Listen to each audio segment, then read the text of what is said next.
جیسا کہ ہم روزانہ اللہ کے کلام کو تراویح کے اندر سن رہے ہیں، یہ اللہ کا ایسا کلام ہے کہ اس کا کوئی بدل نہیں۔ اللہ نے اس کو میری اور آپ کی اور سارے انسانوں کی ہدایت کے لیے نازل کیا ہے۔ ہدایت کا دوسرا ترجمہ ہے توفیق کا مل جانا۔ غیر ایمان والا ہے اس کو ایمان کی توفیق کا مل جانا، ایمان والا ہے اس کو عمل کی توفیق کا مل جانا۔ اسی لیے سورہ فاتحہ کے اندر بار بار مسلمان سے دعا کرائی کہ آپ اپنے حق میں ہدایت کی دعا مانگو، اہدنا الصراط المستقیم۔ یوں کہو کہ اللہ مجھے سیدھے راستے پر چلا۔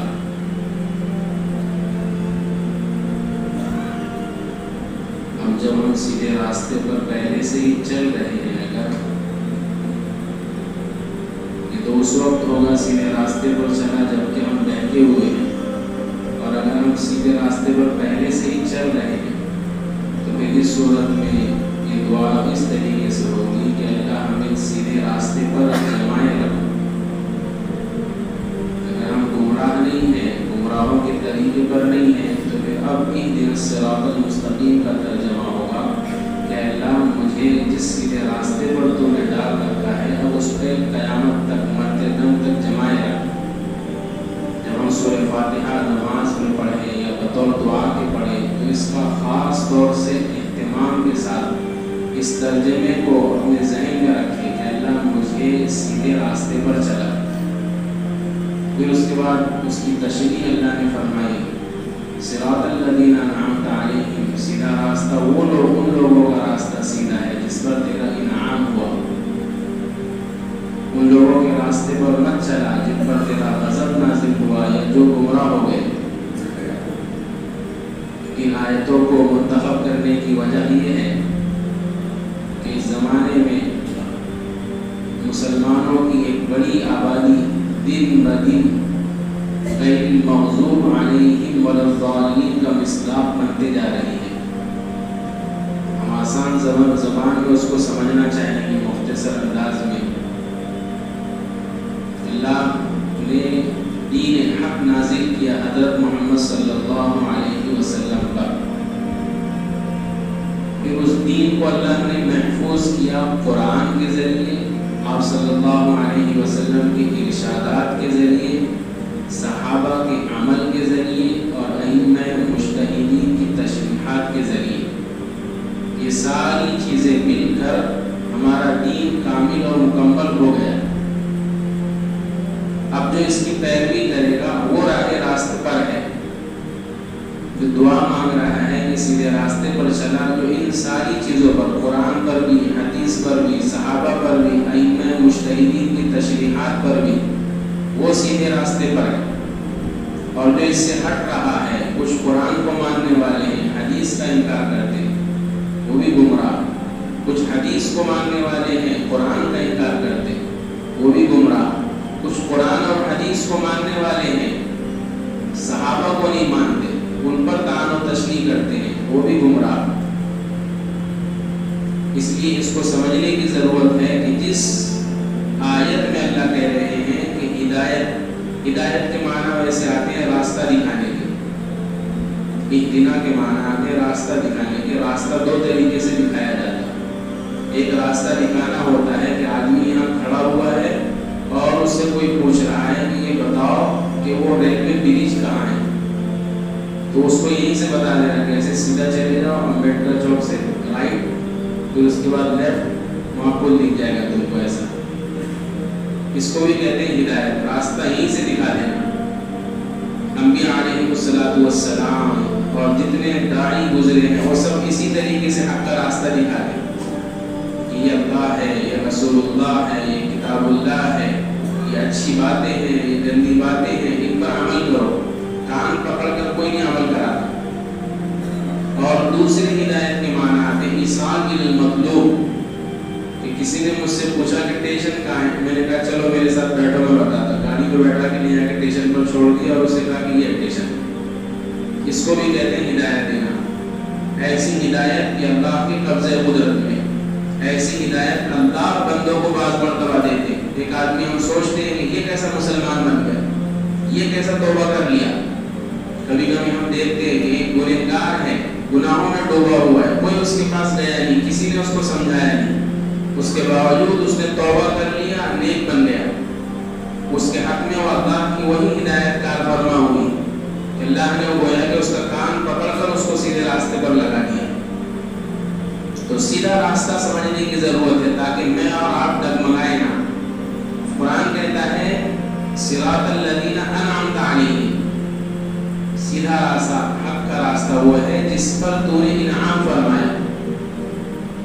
آج جو پارہ پڑھا گیا ہے 5واں پارے کا آدھا, اس میں اللہ نے اس کی تشریح کر دی کہ اللہ کا انعام کن لوگوں پر ہوا.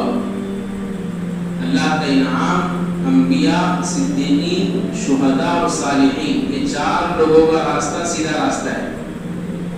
سورہ فاتحہ میں جو ہم پڑھتے ہیں کہ ان لوگوں کے راستے پر چلا جن پر تیرا انعام ہوا, تو قرآن میں دوسری جگہ فرمایا جن پر اللہ کا انعام ہوا ہے وہ 4 ہے.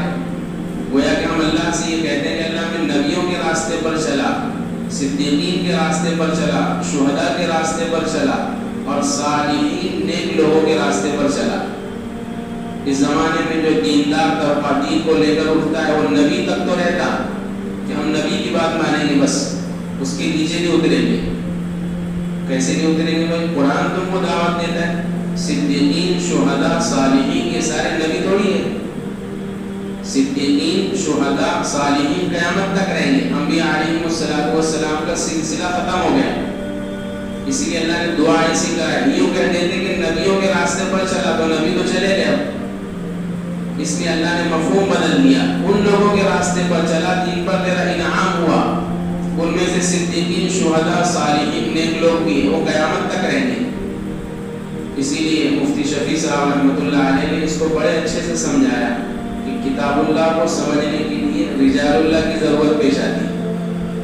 کتاب اللہ کو سمجھنے کے لیے یعنی اللہ کی کتاب سمجھنا ہے تو اللہ کے جو مخصوص بندے ہیں, جس کو ہم اردو زبان میں ولی کہہ لو, اللہ والے, ان سے سمجھ میں آئے گا قرآن کا صحیح مطلب. ورنہ ایسا تفسیر ہاتھ میں لے کر بیٹھ گئے, ترجمہ ہاتھ میں لے کر بیٹھ گئے اور خود سمجھ میں ایسے نہیں سمجھ پاؤ گے بلکہ گمراہ ہو جاؤ گے. اگر ایسے سمجھ میں آ جاتا تو پھر اللہ سورہ فاتحہ میں یہ ترتیب نہیں اپناتا. یہی ترتیب اپناتا کہ اللہ نبیوں کے راستے پر چلا, لیکن اللہ نے ترتیب بدلی. وہ اسی لیے بدلی ہے کہ تمہیں کتاب اللہ سمجھنا ہے تو سب سے پہلے رجال اللہ کے پاس جاؤ, تلاش کرو, ڈھونڈو کہ کون اللہ کا ایسا ولی ہے جو جس کے دل میں خوف خدا ہے, جو اللہ سے ڈرتا ہے. جب تمہیں ایسا بندہ مل جائے تو اس کے ہاتھ پر بیعت ہو جاؤ یا اس سے قرآن سیکھو. اب بتاؤ ہم کو قرآن کا مفہوم, وہ بتائیں گے صحیح مفہوم. تو ایک تو بات یہ ہوئی. دوسری بات غیر المغضوب علیہم ولا الضالین, 2 فرقے. حضور صلی اللہ علیہ وسلم جب دنیا میں تشریف لائے تو دین حنیف کے مقابلے میں, اور دین حنیف کا جو حریف تھا وہ یہود اور نصارہ, اس اور دوسرا کوئی نہیں تھا. اسی لیے آپ قرآن میں جگہ جگہ دیکھیں گے ان الذین آمنوا والذین ہادوا والنصارى, یہودی اور عیسائی اور تیسرے مسلمان. تو مسلمان حق پر تھے, یہود اور نصارہ یہ ناحق تھے. اسی لیے اس زمانے کے علماء نے خود حدیث کے اندر مغضوب کی تفسیر کی ہے یہودیوں سے اور ضالین کی تفسیر کی ہے عیسائیوں سے. لیکن ہمارے اس زمانے کے اندر یہود اور عیسائی تو ہے ہی مراد. یہودی اس لیے اللہ کے مغضوب ہیں, اللہ کا ان پر اس لیے غضب نازل ہوا کہ وہ سب کچھ جانتے تھے پھر بھی عمل نہیں کرتے تھے. پہلے پارے میں, دوسرے پارے میں آیتیں موجود ہیں. جانتے تھے کہ حضرت محمد صلی اللہ علیہ وسلم اللہ کے رسول ہیں, اس کے باوجود انکار کر دیتے. اور عیسائیوں کو گمراہ اس لیے کہا کہ ان کے پاس علم کی کمی تھی. تو جان کر نہیں ماننا, ان پر اللہ کا غضب, اور ایک کم علمی کی وجہ سے نہیں ماننا, اس کو کہتے ہیں گمراہ, ضالین. یہاں رک کر ہم سمجھیں ایک حدیث ہے. اللہ کے نبی صلی اللہ علیہ وسلم نے ارشاد فرمایا کہ میری امت 73 فرقوں میں تقسیم ہوگی. بنی اسرائیل تو 72 میں تقسیم ہوئی تھی, میری امت کے 73 فرقے ہو جائیں گے. کتنے فرقے ہو جائیں گے؟ علماء نے لکھا ہے وہ ایسے گننے کے لیے نہیں کہ 73 ہی ہوں گے، وہ 70 کا جو عدد آتا 70 کے اوپر کا وہ کثرت کے لیے آتا. مطلب یہ ہے کہ میری امت میں 70 سے زیادہ فرقے بنے گے. ابھی ہے کہ نہیں؟ 5-10 تو مشہور ہے، جیسے دیوبندی بولے تو اہل سنت والجماعت، بریلوی، پھر اس کے بعد لے لو جماعت اسلامی، پھر اور لے لو کیا ہے اہل حدیث، اور پھر قادیانی، پھر شیعہ، پھر گورے، اور پتہ نہیں کتنی. تو 10-15 تو نام اپنے کو آتے ہیں. دلی کا ایک محلہ ہے ذاکر نگر، وہاں چلے جاؤ تو پورے 73 فرقے مل جائیں گے. حیدرآباد میں چلے جاؤ تو ایک مسیحی فرقہ وہ بھی ہے، جس کے پاس بیٹھیں گے وہ کہتا ہے کہ ہم صحیح ہیں. اگر ہمارے پاس بیٹھے تو ہم بولیں گے ہم صحیح ہیں. بریلی مسجد میں جائیں گے وہاں بیٹھیں گے وہ بولیں گے ہم صحیح ہیں. جماعت اسلامی والوں کے پاس جائیں گے وہ بولیں گے ہم صحیح ہیں. اہل حدیث کے پاس جائیں گے وہ بولتے ہیں ہم صحیح. سب بولتے ہیں ہم صحیح ہیں. تو عوام کنفیوز ہے، کرنا کیا؟ آسان حل ہے اس کا، کون صحیح ہے کون غلط ہے اس کی تشریح حضور سے پوچھیں گے. آپ صلی اللہ علیہ وسلم نے احادیث کی روشنی میں سب بیان کر دیا. 73 فرقے ہوں گے، فرمایا سارے ان میں سے ایک جنت میں جائے گا، باقی 72 جہنم میں جائیں گے. ایک جنت میں جائے گا، باقی 72 جہنم میں جائیں گے. صحابہ نے پوچھا یا رسول اللہ وہ ایک جنت میں جانے والا کون ہے؟ آپ نے ایک اصول بیان کر دیا، ما انا علیہ و اصحابی. وہ ایک فرقہ جنت میں جانے والا وہ ہے جس پر میں ہوں اور میرے صحابہ ہیں. میں کی وجہ سے، انا کی وجہ سے، اسی کو دوسری الفاظ میں ہمارے علاقے میں علم کی کمی ہے، ناراض نہیں ہو جانا. ہمارے استاد شیخ یونس صاحب ایک مرتبہ درس میں فرما رہے، مولانا ابو الحسن علی ندوی رحمۃ اللہ علیہ مہاراشٹر کے دورے پر آئے تو دیکھا انہوں نے علم کی بات کر رہے، کسی کے پلے نہیں پڑ رہا کچھ بھی. انہوں نے کہہ دیا کہ مجھے مہاراشٹر میں علم کی کمی محسوس ہو رہی، یہاں علم کے جاننے والے بہت کم ہیں. تو اپنے علاقے کے جتنے ماسٹر، اپنے اپنے کی بات نہیں ہے، مہاراشٹر ماسٹر، ڈاکٹر، انجینئر، مالدار، پڑھے لکھے سب بھڑک گئے. مولانا تم کچھ بھی باتیں کر رہے، ہمارے اتنے پڑھے لکھے لوگ ہیں تم بولتے علم نہیں. تو حقیقت یہ ہے جب علم حاصل کرو گے تب معلوم پڑے گا کہ اپنا علاقہ گجرات سے اور یو پی سے اور بنگال سے بہت پیچھے قائم ہے. علم کے اندر ہم لوگ ان سے بہت پیچھے، گجرات والوں سے بھی، یو پی والوں سے بھی اور بنگال والوں سے بھی. ہمارے یہاں علم کی بہت کمی ہے، اس لیے لوگ جلدی بہکاوے میں آ جاتے ہیں. بہرحال تو ما انا علیہ و اصحابہ کا اردو ترجمہ مفسرین نے کیا اہل سنت و جماعت. اہل سنت جو حضور صلی اللہ علیہ وسلم کو مانے، والجماعت اور صحابہ کی جماعت کو بھی مانے. ایک ادنا صحابی کے بارے میں بھی اپنی زبان کو نہ کھولے، ان پر حرف نہ رکھے کہ نعوذ باللہ ان صحابی سے غلطی ہوگی. معاشرے میں طبقہ ایسا ہے جو صحابہ کی شان میں گستاخی کرتا، خاص طور سے حضرت عثمان رضی اللہ عنہ، حضرت معاویہ رضی اللہ عنہ. یہ ایسے لوگ گمراہ ہیں، ان کی گمراہی میں کوئی شک ہی نہیں ہے. اس لیے کہ اللہ کے نبی فرما رہے ہیں من یعش منکم بعدی، تم میں سے جو میرے پاس زندہ رہے گا وہ بہت سارا اختلاف دیکھے گا. فسیرا اختلافا کثیرا، اختلاف جب ہوگا فرقے بن جائیں گے تو حضور فرما رہے تم کیا کرو گے؟ حضور نے فرمایا اس وقت تم یہ کرنا کہ تم میرے خلفائے راشدین کی پیروی مضبوطی سے کرنا.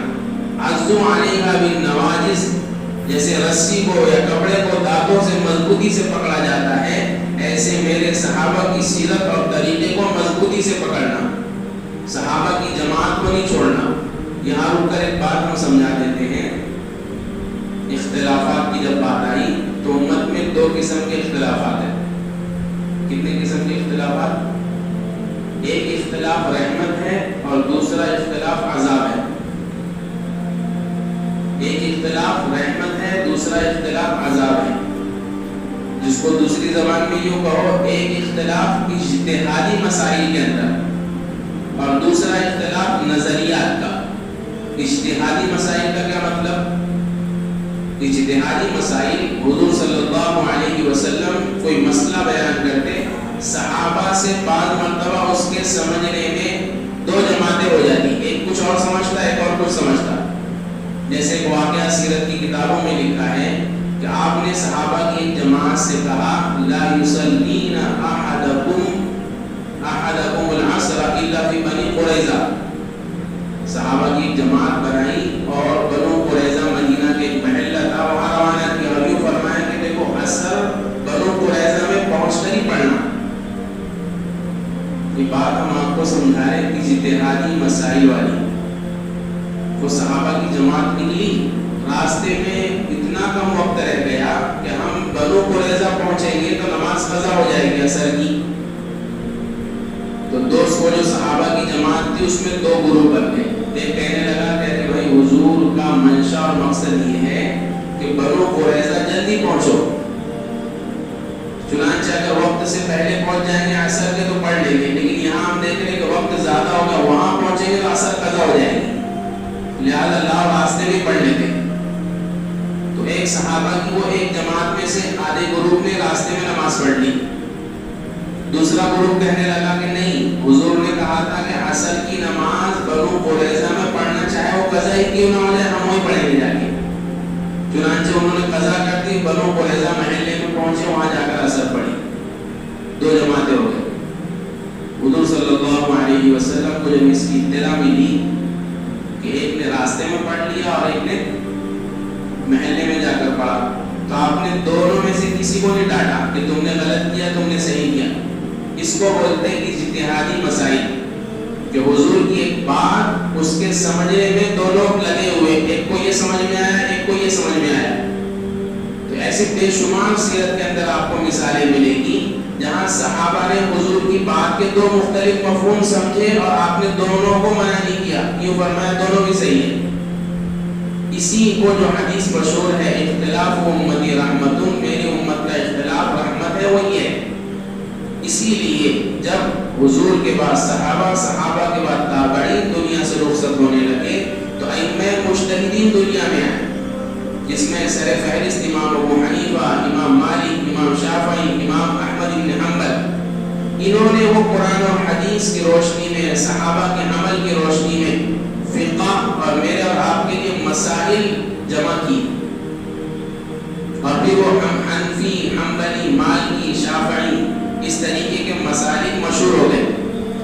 ان میں آپس میں کوئی ٹکراؤ نہیں ہے، یہ اختلاف نہیں ہے. جیسے ایک شافعی پڑھ رہا نماز اور ایک حنبلی نماز پڑھ رہا ہے، ایک حنفی پڑھ رہا ہے، ایک مالکی، ان میں کوئی اختلاف نہیں. ایک رفع یدین کر رہا کوئی بات نہیں، ایک نہیں کر رہا کوئی بات نہیں، سب کے پاس حدیث ہے، سب ایک امام کے ماتحتی میں عمل کر رہے ہیں. اس لیے کوئی لڑنے والے نہیں مانے جائیں گے.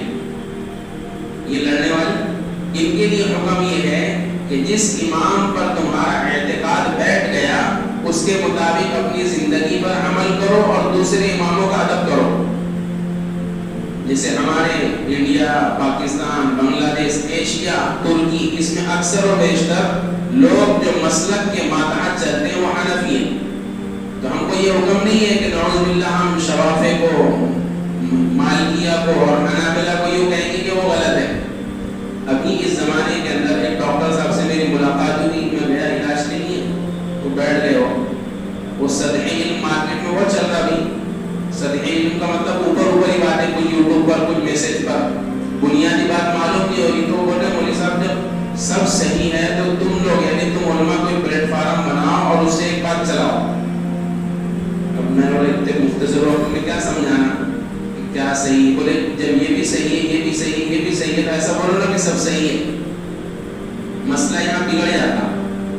تو ہمارے پاس وقت کم ہے، ہم مختصر وقت میں یہ سمجھانا چاہ رہے ہیں کہ ایک ہوتا ہے اختلافی مسائل، ایک ہوتا ہے اختلاف اجتہاد کے اندر، یہ رحمت ہے. اس کی بھی حضور صلی اللہ علیہ وسلم نے رہنمائی کی اور یہ فرمائی یہ اختلاف میری امت کے حق میں رحمت بنے گا. اس میں لڑنا نہیں، جھگڑنا نہیں. حضور کے زمانے میں صحابہ مختلف الگ الگ عمل کرتے تھے، حضور کسی کو نہیں روکتے تھے. دوسرا اختلاف وہ ہے نظریات کا. یہ بھیانک ہے جو ہم نے شروع میں سنایا کہ میری امت، اللہ کے نبی فرماتے ہیں کہ بنی اسرائیل کے 72 فرقے بنے گے، میرے 73 بنے گے. وہ 73 جو بنیں گے نا وہ یہ والے ہیں، نظریات کے نظریات کا اختلاف جب اہل سنت والجماعت سے ہٹے گا وہ گمراہ کہلائے گا۔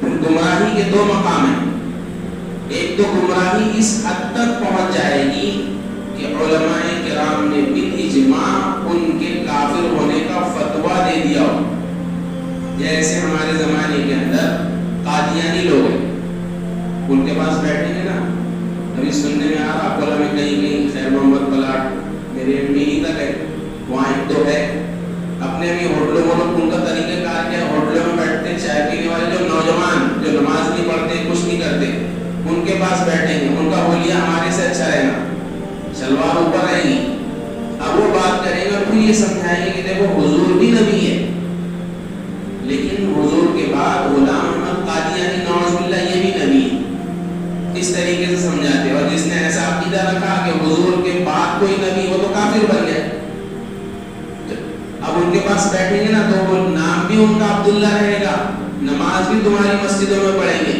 قبلے کی طرف رخ بھی کریں گے، سارے کام مسلمانوں والے کریں گے، پھر بھی علماء کرام کیا کہہ رہے ہیں، یہ کیا ہے، یہ مغضوب ہے، یہ کیا ہے، یہ اس زمانے کے مغضوب ہے، جیسے اس زمانے میں یہود تھے، چونکہ ابھی شریعت بن رہی تھی اور شیعہ اور قادیانی یہ نہیں آئے تھے، اس لیے اللہ نے یہود اور نصارہ کی مثال دی، لیکن بعد کے علماء نے کہا کہ مغضوب ضروری نہیں ہے کہ ہمیشہ یہودی رہیں گے، جو اہل سنت والجماعت سے اس حد تک آگے چلے جائے گا کفر کے اندر کہ علماء نے بالاتفاق اس کے کفر کا فتویٰ لگا دیا ہو تو پھر وہ مغضوب ہے۔ تو ہم جو دعا کر رہے ہیں سورہ فاتحہ میں، اللہ مجھے مغضوب کے راستے پر مت چلا، وہ یہ ہے، تو ایک تو اس میں سے قادیانی فرقہ ہے، دوسرا ہمارے زمانے میں نیا ہو رہا شکیل بن حنیف کا فتنہ، ایک فتنہ آتا مسیحیت کا، لوگ الگ مہدویت کا، یہ بھی کافر ہے، دین اسلام سے خارج ہے، اپنے کو ابھی سے الرٹ رہنا بچنا ضروری ہے، یہ سب مسلمان اپنے آپ کو کہتے ہیں، لیکن علماء نے بالاتفاق کہا کہ یہ سب کے سب کافر ہیں، یہ ہو گیا مغضوب۔ اور ایک ضالین وہ فرقہ جو اس حد تک نہیں پہنچا اہل سنت والجماعت سے ہٹ کر کہ علماء نے اس پہ کفر کا فتویٰ لگایا، تو ایسی جماعت کو ضالین یعنی گمراہ کہتے ہیں، کافر تو نہیں ہے، گمراہ ہے، لیکن میں نام نہیں لوں گا۔ اہل سنت اس لیے اپنے آپ کو اہل سنت والجماعت سے جوڑو، اہل سنت والجماعت یہی حق پر ہے، اس کے علاوہ جتنے فرقے ہیں وہ گمراہ ہیں۔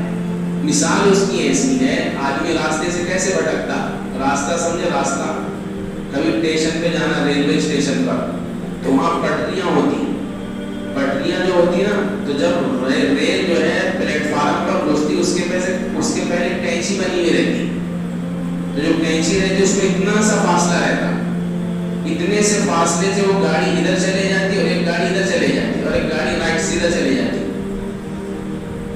اتنے سے فاصلے کی وجہ سے جب آدمی گمراہی کے راستے پر جاتا اولاً تو اس کو محسوس بھی نہیں ہوتا کہ میں راستے سے بھٹک گیا، جب وہ راستے سے وہ راستہ دوسری طرف نکل جاتا تب جا کر اسے بہت دور چلے جاتا، اب معلوم ہوتا ہے کہ یہ آدمی گمراہ ہو گیا۔ تو اپنے آپ کو اس زمانے میں گمراہی سے بچانا اس کی بہت زیادہ ضرورت ہے۔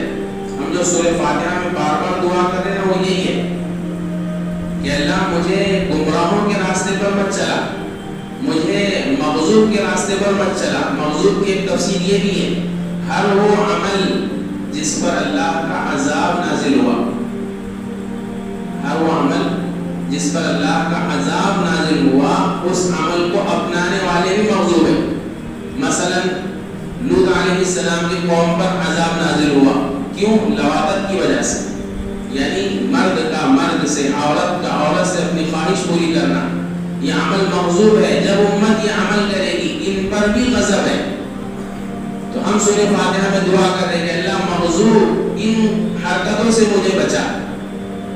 وہ قومیں جیسے ناپ تول میں کمی، اس پر اللہ کا عذاب آیا، اب معاشرے میں مسلمان ناپ تول کر رہا، وہ سورہ فاتحہ میں دوسرا مسلمان کہہ رہا ہے کہ اللہ مجھے اس مغضوب والے عمل سے بچا۔ اگر اس معنی کا مفہوم یاد رکھ کر سورہ فاتحہ پڑھیں گے تو زندگی بدل جائے گی، اور ایسی رٹی رٹائی پڑھیں گے تو پھر زندگی نہیں بدلے گی۔ اللہ نے قوموں پر عذاب نازل کیا، ہم قرآن کے اندر پڑھیں گے، قوم عاد پر، قوم ثمود پر، شعیب پر، قوم لوط پر وہ عذابات کیوں؟ ان کے اعمال کی وجہ سے، برے اعمال، وہ برے اعمال اللہ کے نزدیک اتنے خطرناک کہ اللہ کو غضب آ گیا، تو جو بھی وہ عمل کرے گا اس پر بھی اللہ کا غضب آ جائے گا۔ تو ہم سورہ فاتحہ میں اللہ سے دعا کر رہے ہیں کہ اللہ قوم لوط کے عمل سے بچا، قوم شعیب کے عمل سے بچا، قوم عاد کے، قوم ثمود کے عمل سے بچا۔ اس طریقے سے ہم مفہوم کا لحاظ کرتے ہوئے دعا کریں گے تو اللہ ہمارے سامنے حقیقی ہدایت کے راستے کھول دیں گے۔ تو بہرحال خلاصہ کلام ہماری مختصر اور وقت میں یہ نکلا کہ ہم جو اجتہادی مسائل کا اختلاف ہے یہ مفید ہے، جو نظریات کا اختلاف ہے یہ مضر ہے، اس سے اپنے آپ کو بچائیں۔ کسی ایسے عالم کو تلاش کریں جس پر آپ کو مکمل اعتبار ہو کہ یہ آدمی حق بولتا ہے، غلط نہیں بولتا، اب اس سے جا کر قرآن اور حدیث کی تشریح سیکھو گے تو انشاءاللہ بھٹکو گے نہیں، اور من مانی طریقے سے قرآن اور حدیث سیکھو گے تو پھر اللہ کے نبی فرماتے ہیں قرآن میں پہلے بارے میں یضل بہ کثیرا ویہدی بہ کثیرا، لوگ سمجھتے ہیں کہ قرآن پڑھ کے لوگ گمراہ نہیں ہوتے، کہ قرآن پڑھ کے بھی گمراہ ہو جاؤ گے۔ وہ یہی ہے کہ کسی کو اپنا امیر نہیں بناؤ گے، کسی کو اپنا بڑا نہیں بناؤ گے تو گمراہ ہو جاؤ گے۔ تو کسی ایسے عالم پر جو اللہ والا ہے، سنتوں کا اتباع کرنے والا ہے، خوف خدا رکھنے والا ہے، حضور کی سیرت کو اپنانے والا ہے، اس سے جا کر قرآن سیکھو، پھر دیکھو مزہ۔ اور جو ایسا نہیں ہے وہ خود گمراہ ہے تو تمہیں کیا بتلائے گا قرآن کا صحیح مطلب؟ حضور نے فرمایا، ایک مرتبہ حضور بیٹھے اور ایسے لکیر نیچے سیدھی، یہ فرمایا یہ میرا راستہ ہے، اس پر اللہ نے چلنے کا حکم دیا۔ اس کے بعد ایک لکیر، دو لکیر، تین لکیر، چار لکیر، ایسا یوں فرمایا یہ سب گمراہی کے راستے ہیں، ہر راستے پر شیطان بیٹھا ہوا ہے۔ جب آدمی یہ والا راستہ چھوڑتا ہے، اس پر چلتا ہے، شیطان فوراً اس کو پکڑ لیتا اور گمراہی کے راستے پر ڈال دیتا، جس کو بدعت کا راستہ کہہ لو، کہ آدمی اس پر چلتے رہتا بدعت کے راستے پر اور یہ سمجھتا ہے کہ میں سیدھے راستے پر چل رہا ہوں، جس کی وجہ سے اسے توبہ کی بھی توفیق نہیں ہوتی۔ تو بہرحال ہم سب جب سورہ فاتحہ پڑھیں تو ان آیتوں کا ترجمہ یاد کریں، اس کا مفہوم ذہن میں رکھیں اور اللہ سے بار بار ہدایت کی دعا کریں کہ اللہ ہمیں مغضوب کے راستے سے بھی بچا اور ظالم کے بھی راستے سے بچا، ہمیں اہل سنت والجماعت جو تیرے پیارے حبیب صلی اللہ علیہ وسلم نے فرمایا ہے صحابہ کی جماعت پر چلنے والا بنا۔ ہمارے پاس چار دلیلیں ہیں، قرآن، حدیث، صحابہ اور قیاس۔ اسی وقت ہم اس پر بھی بحث کر لیں گے۔ قرآن میں تو کوئی شک ہی نہیں ہے، حدیث میں بھی کوئی شک نہیں ہے، بگاڑ امت میں پیدا ہوا ایک تیسری اور چوتھی چیز کو لے کر، صحابہ کو لے کر۔ تو قرآن کی خود آیت دلیل ہے، وَمَن يُشَاقِقِ الرَّسُولَ مِن بَعْدِ مَا تَبَيَّنَ لَهُ الْهُدَىٰ وَيَتَّبِعْ غَيْرَ سَبِيلِ الْمُؤْمِنِينَ، وہ لوگ جو مؤمنین کے راستے سے ہٹ کر چلیں گے وہ گمراہ ہیں۔ مفسرین نے لکھا کہ وہ مؤمنین وہ صحابہ کی جماعت تھی۔ اسی لیے ایک آخری بات میں عرض کر دوں، ابھی تراویح کا مسئلہ رہتا 8 پڑھنا کہ 20 پڑھنا۔ ایک بخاری بیچارے کو بخار آ رہا، بخاری نام لے رہا، میرے سے 2 دن پہلے بحث کر رہے حضرت، ان کو میں نے عربی کی عبارت دی تو پڑھتے نہیں آ رہی۔ میں ایک آخری بات بتلانا چاہ رہا ہوں، جب یہ بات آپ کے سمجھ میں آ جائے، غیر سبیل المؤمنین قرآن کے الفاظ ہیں، قرآن تو سب مانتے ہیں، قرآن کہتا ہے مومنین کے راستے سے ہٹ کر چلو گے تو گمراہ ہو جاؤ گے۔ مفسرین نے کہا کہ یہ مومنین سے مراد صحابہ کی جماعت ہے۔ ان صحابہ میں سے ایک بڑے صحابی حضرت عمر رضی اللہ عنہ ہیں۔ عمر رضی اللہ عنہ اتنے بڑے صحابی جھوٹ تو بول ہی نہیں سکتے، ایک صحابی جھوٹ نہیں بول سکتا، تو تم حکومت قائم کرنے کی بات آتی تو عمر کا نام لیتے، سیاست کرنے کی بات آتی تو عمر کا نام لیتے، اور جہاد کی بات آتی تو عمر کا نام لیتے، تراویح کی بات آتی تو بولتے نہیں حضرت عمر نے اپنی طرف سے بول دیا، عمر نعوذ باللہ۔ کتنا شیطان نے آدمی کی عقل کو مار دیا۔ تراویح کی جب بات آتی تو کہتے نہیں حدیث سے ثابت نہیں ہے، حضور نے نہیں پڑھا، حضرت عمر کا قول ہے، تو پھر ہر اعتبار سے حضرت عمر کو چھوڑ دو نا، کسی بھی چیز میں حضرت عمر کی بات مت مانو۔ تو اپنے مطلب کی بات پہ تو حضرت عمر کی بات مانتے، اور جہاں نفس پر گرا گزرتا 20 رکعت تراویح، وہاں حضرت عمر کی بات نہیں مانتے۔ تو ایک بات کسی وقت ہم اس پر بھی مفصل کلام کریں گے کہ تراویح 20 رکعت ہے 8 رکعت، لیکن یہاں ضمن میں نے عرض کر دیا کہ صحابہ میں سے ایک بڑے صحابی حضرت عمر رضی اللہ عنہ ہیں، انہوں نے یہ 20 رکعت کا سلسلہ چلایا. اب جو 20 رکعت پڑھ رہے ہیں وہ سیدھے راستے پر، اور جو 8 رکعت پڑھ رہے ہیں وہ گمراہی کے راستے پر. لیکن ایسے گمراہ نہیں ہے کہ ہم ان کو کافر بول دیں گے. نہ پتہ چلا کہ جو 8 میں جا رہا ہے اس کو اعلان لگا رہے ہو کافر، ایسا نہیں بولنے کا. جو 8 جا رہی ہے گمراہی کے راستے پر چل پڑے والدین والے، تو میں اور آپ دعا کر رہے کہ اللہ ایسا بچا لے ہم کو سیدھے راستے پر، صحابہ کے راستے پر چلا. اللہ سے دعا ہے کہ اللہ ہم سب کو کہیں سنی باتوں پر عمل کی توفیق عطا فرمائے. سبحان اللہ.